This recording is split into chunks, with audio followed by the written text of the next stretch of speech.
de manière alors propre au Christ.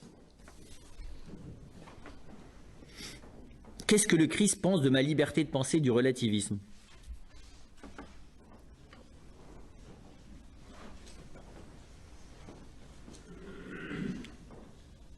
On voit très clairement, et c'est très visible dans l'Évangile, le Christ commence par se planter en face des gens. Et que d'une manière ou d'une autre, il leur dit « Je suis. Est-ce que tu m'accueilles ?» C'est tout. C'est ça la base de l'Évangile. Qui es-tu, Seigneur? Pour que je croie. Et donc c'est très impressionnant de voir que le Christ ne vient pas à moi avec un enseignement, le Christ ne vient pas à moi avec une méthodologie philosophique, je vous ai dit, il présuppose, il réclame sans cesse cette espèce de travail permanent, vous voyez, par devers nous, de reconversion au réel. Mais lui, c'est très étonnant, il se présente comme la lumière, il se propose comme la lumière. Et il se propose comme la lumière de l'intérieur. Et en même temps, il ne s'impose pas, il se propose. Quand le Christ dit « je suis la vérité » ou « je suis », ça n'est pas une obligation d'adhésion, c'est une proposition de rencontre et d'accueil. C'est très bizarre, si vous voulez, dans le mystère chrétien, la vérité débarque chez moi sous la forme de la lumière qui est le Christ. Et à la mesure de mon consentement. Je lui dis, tu restes dehors, il reste dehors, pas de problème. Je lui dis, tu rentres mais que dans le vestibule, il rentre que dans le vestibule, Seigneur. Alors je peux lui dire après ça, tu peux rentrer partout, il va me dire, oui, mais il faut que tu m'aides à ouvrir les portes. Ça, c'est notre Père de Manche. Mais vous voyez, je dirais, la forme de la vérité divine, c'est quelqu'un de l'intérieur.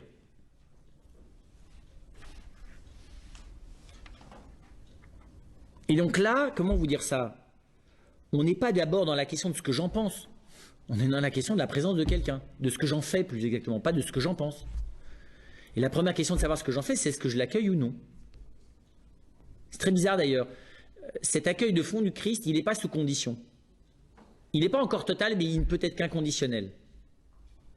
Je dis ça parce que vous voyez, Nicodème arrive et il dit « Maître, nous savons que tu es un maître en Israël et je voudrais te poser quelques questions. » Là, c'est mal parti là, comme type de relation.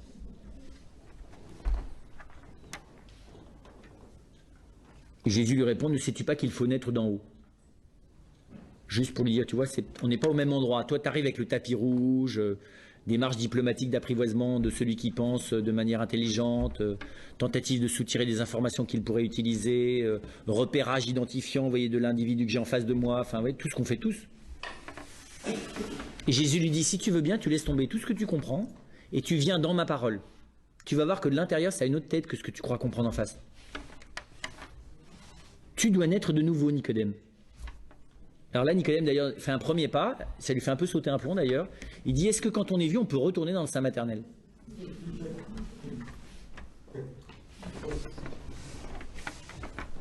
voyez, je ne sais pas comment vous dire ça, c'est très étonnant, cette espèce de déplacement radical dans lequel le Christ nous met. Hein. Et ce qui nous invite, alors, c'est sans y comprendre grand-chose, d'ailleurs, parce que vous avez remarqué qu'on ne comprend pas grand-chose à Jésus, c'est pas simplement de venir chez nous, mais c'est aussi de nous déplacer chez lui. Maître, où demeures-tu? Et d'accepter de nous laisser déplacer chez lui. C'est-à-dire que c'est de son point de vue à lui, dans sa manière de voir à lui, qu'il va se passer quelque chose.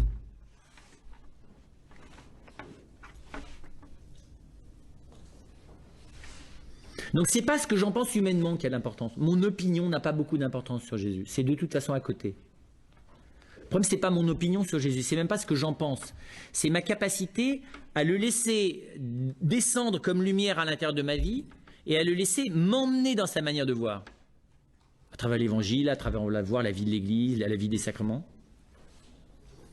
Et donc, si vous voulez, j'allais dire, le Christ a la figure d'un autre. Il est l'autre qui vient en moi. Donc il n'est pas une solution, il n'est pas un discours, il n'est pas un enseignement, il n'est pas une lumière charismatique, il n'est pas une solution à mes problèmes, il est quelqu'un qui à la fois, j'allais dire, par la foi débarque au plus intime de moi-même et demeure en même temps complètement autre que moi. Parce qu'il y a cette possibilité qu'il maintient en permanence que je l'accueille ou non. Et donc le Christ m'échappe, me dépasse, me relativise aussi, ce qui est assez pénible, parce que du coup, là je suis dans la relativité, mais plus tout à fait dans le même sens. Vous voyez. Je perds les commandes du truc. C'est ça quand même le Christ aussi. Je perds les commandes de ma manière de penser. Pas parce que j'ai rencontré un grand gourou, vous voyez, qui m'absorbe de manière fusionnante dans son discours, mais parce que je vois bien que ce qu'il est et sa manière de me parler est autre, ne peut pas rentrer dans mes catégories. C'est un tout petit peu ce qu'on fait quand on commence à aimer vraiment quelqu'un. Vous avez remarqué, au début, on l'aime selon ce qu'on en attend. Et puis on découvre ce qui correspond à ce qu'on en attendait. On se dit, bah ça tombe bien. Et puis on découvre ce qui est collatéral à ce qu'on aime bien chez l'autre, vous savez? Ce qui ressemble, quoi, qui est de la même famille. Dans la famille de ce qui me plaît, je voudrais le reste. Puis à un moment donné, on commence à rencontrer le reste. Enfin, pas le reste, pas dans la famille de ce qui me plaît, dans ce qui me plaît pas. C'est-à-dire l'endroit où l'autre, il est vraiment l'autre. C'est-à-dire que j'y comprends rien, ça me plaît pas franchement, ça me dérange, ça m'énerve. Je préférais que ça soit autrement. Mais ça s'appelle aussi lui ou elle. Alors là, ça devient intéressant. Là, ça commence vraiment d'aimer.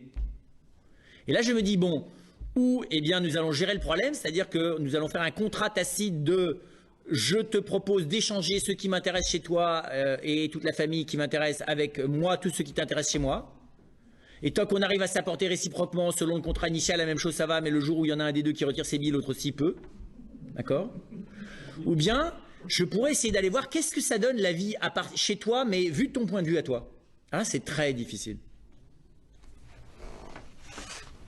Parce que les femmes rêvent toujours que les hommes aillent faire ça chez elles, qu'elles comprennent enfin comment est-ce qu'elles voient le monde, et elles imaginent qu'elles ont déjà compris comment lui voit le monde, ce qui est faux. Pour vous dire, enfin pour faire court. Hein. Donc il y a un léger problème là. C'est-à-dire que c'est pas facile d'aller voir. Parce que le fait qu'ils comprennent rien, lui, ça fait partie de sa manière de voir le monde, ce qu'elles ont du mal à comprendre. Il dit, mais c'est évident puisque je l'aime. Ce type, il est intelligent puisque j'ai choisi de l'aimer. Donc sûrement, s'il fait semblant d'être un abruti, c'est par orgueil. Mais le jour où il va être humble, enfin, il va vraiment comprendre qui je suis. Non, le fait qu'il ne le comprenne pas, ça fait partie de ce qu'il est. Eh oui, c'est dommage, mais c'est comme ça. Je suis très sérieux en plus. Ça fait partie de l'identité masculine, ça, de ne pas comprendre. Le tout, c'est qu'il faut qu'il apprenne à le vivre posément.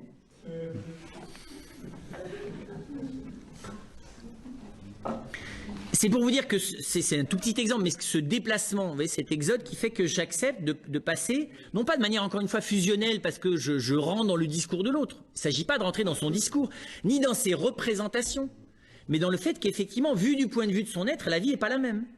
Bon. Eh bien ça, le Christ me le propose, il me propose carrément de faire le voyage en Dieu, quoi. C'est la même chose, c'est très simple, sauf que le déplacement, il est complet. C'est ça la foi d'ailleurs, hein. Le Christ dans l'évangile, c'est ça qu'il me donne. Alors il me le donne de manière simple, il vient me le donner chez moi, avec mes mots à moi, avec mes exemples à moi, mais c'est quand même ça qu'il fait. Il ne vient pas me donner quelques conseils moraux pour que ma vie s'améliore et qu'à la fin, j'ai des bons points et que je puisse entrer dans le paradis. Ça, c'est pas du tout le programme de l'évangile. Hein. C'est un débarquement l'évangile, c'est pas une assistance. Et donc le Christ me décentre aussi, vous voyez, j'irais, c'est-à-dire que Alors, en quoi c'est libératoire? C'est que c'est très vrai que comme ça se fait dans l'amour et donc dans une certaine douceur, même si ça m'arrache un peu à moi-même, je dirais cette acceptation de perdre mes référents, de perdre ma manière de voir, de perdre mes sécurités fondées sur mes peurs, se fait quand même dans un mouvement d'amour. Ça se fait d'ailleurs, vous vous en doutez bien, jamais une fois pour toutes. Mais ça m'aide aussi sur le plan humain à lâcher mes choses. Alors, le soir, je reviens à toute allure dans mes histoires, mais à force, je finirai par déménager pour de vrai. Qu'est-ce que je découvre dans cette espèce de combat où je vais et je viens, et je finis normalement progressivement par commencer à m'installer vraiment chez lui et à le laisser s'installer vraiment chez moi?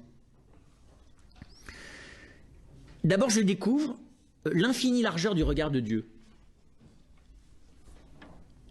Ça, c'est la bonne manière pour moi contemporaine de faire sauter le relativisme. Tiens, mes pauvres amis, vous imaginez que la diversité de vos opinions donne quelque chose d'original, que ça donne une mosaïque des visages humains dans leur diversité? C'est du flanc complet. La plupart du temps de votre diversité, elle se réduit à une ou deux opinions simplistes et idéologiques qui vous protègent de vos peurs. Vous voulez voir la diversité? Allez voir ce que ça donne vu du point de vue de Dieu. Où est-ce qu'il est le relativisme? Autrement dit, où est-ce que Dieu contemple l'incroyable relativité de chaque chose?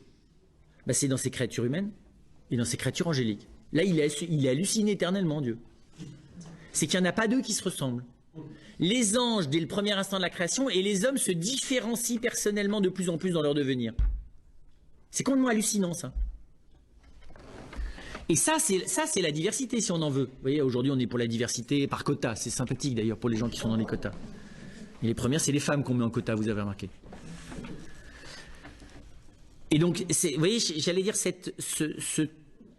celui qui va me donner ce regard qui est respectueux des 1000 manières de voir les choses, c'est lui.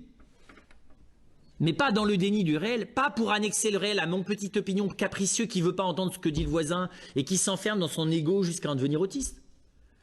Mais précisément qui va accepter que le regard de Dieu, il est large. C'est pas petit. C'est exigeant, mais c'est large. Et la largeur, la précision et l'exigence, ça va ensemble en Dieu. Je dirais, vous voyez, la grandeur de Dieu, c'est qu'il n'y a pas de parti pris. Il a un regard qui n'est pas total au sens où il est dominant. Mais je dirais, Dieu a cette capacité, parce qu'il est Dieu, de regarder toute chose, et notamment toute personne humaine, sous les 1000 facettes qui la composent.